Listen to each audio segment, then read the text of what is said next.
Imaginem só, por que um artista brasileiro, mega bem-sucedido, com uma carreira consolidada desde a infância, decidiria largar milhões de seguidores, uma grana imensa e uma agenda lotada para simplesmente se mudar para o outro lado do mundo?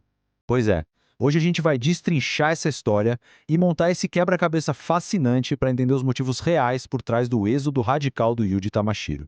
O que deixa tudo isso muito mais intrigante é o paradoxo da coisa toda, sabe? A gente não está falando de alguém que estava fugindo do fracasso ou que caiu no esquecimento. Muito pelo contrário. O cara estava no auge absoluto dentro de um mercado extremamente lucrativo aqui no Brasil, que é o mercado gospel, e do nada escolheu um futuro que era uma verdadeira incógnita. Esse contraste absurdo entre o que ele deixou para trás e o que ele foi buscar é o que puxa a gente direto para o centro desse mistério.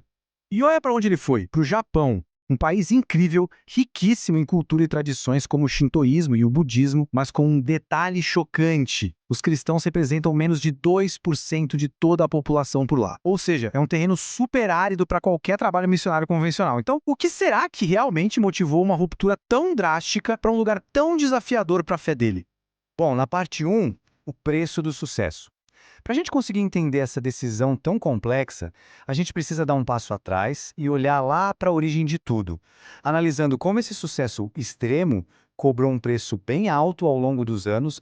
A vida do Yuji foi uma verdadeira montanha-russa. A jornada começou com ele sendo aquele rosto amado das manhãs infantis no SBT, distribuindo videogames e alegria para o país inteiro na famosa era do PlayStation. Mas, nos bastidores, a realidade era bem mais obscura. Ele desceu ladeira abaixo para os excessos, chegando a gastar, pasmem, R$ 60 mil por mês no cartão de crédito só com baladas e vida noturna. O ponto de virada foi bizarro de tão improvável. 3 jovens, de terno e gravata, segurando uma bíblia bem na porta de uma balada. Esse encontro inusitado plantou uma semente que levou a uma conversão poderosa que acabou se consolidando de vez depois da perda trágica do pai dele durante a pandemia.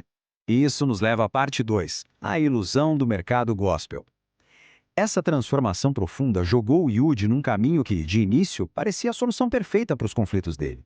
Ele achou consolo, achou fé e, sem nem perceber, acabou caindo num novo tipo de estrelato. E aqui que a história dá uma reviravolta absurda. Aquela conversão genuína rapidamente virou um sucesso estrondoso dentro do meio religioso. A gente está falando de estádios lotados, contratos milionários com prefeituras, aquela agenda maluca. E aí bateu uma constatação aterrorizante para ele. A indústria gospel estava girando exatamente com as mesmas engrenagens da indústria secular de entretenimento que ele tinha acabado de fugir. Eram os mesmos aplausos, as mesmas cifras milionárias, os mesmos flashes, a mesma vaidade. Era o sistema ameaçando corroer a alma dele de novo, só que com uma roupa diferente. Então, vou fazer uma pausa rápida aqui porque o papo vai ficando denso. Se essa discussão sobre buscar o verdadeiro significado da fé e fugir dessa vaidade vazia tá fazendo sentido para vocês, já deixa o like no vídeo e se inscreve no canal para não perderem os próximos conteúdos, tá? E o mais importante, comentem aqui embaixo a palavra essência.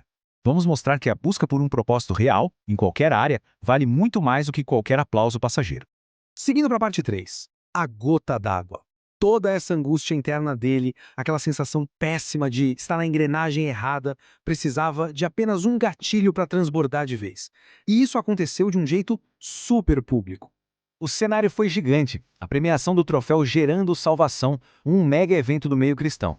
Horas de evento rolando, um monte de apresentações, prêmios para lá e para cá, e absolutamente ninguém parou para fazer uma única oração focada. Incomodado com toda essa superficialidade, o Yuji pegou o microfone e mandou a real, convidando todo mundo para orar. Ele disse: "Nós somos uma família, vamos orar?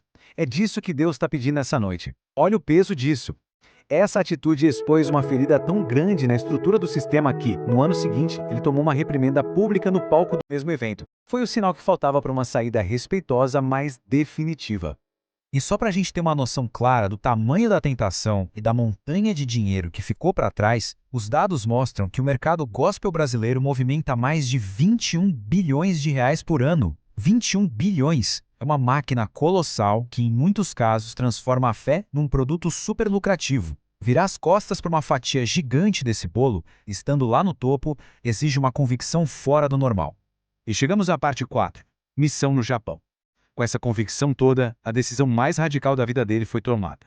Cortar todos os laços e buscar algo que fizesse sentido de verdade.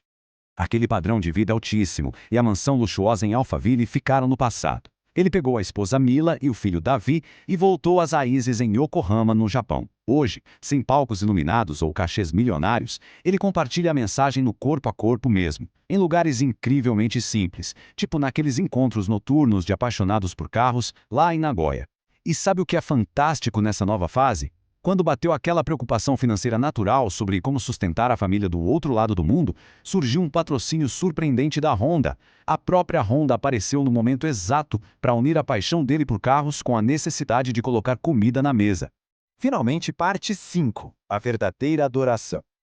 Todo esse longo processo de desconstrução acabou virando uma carta aberta que redefiniu de vez os valores dessa nova jornada.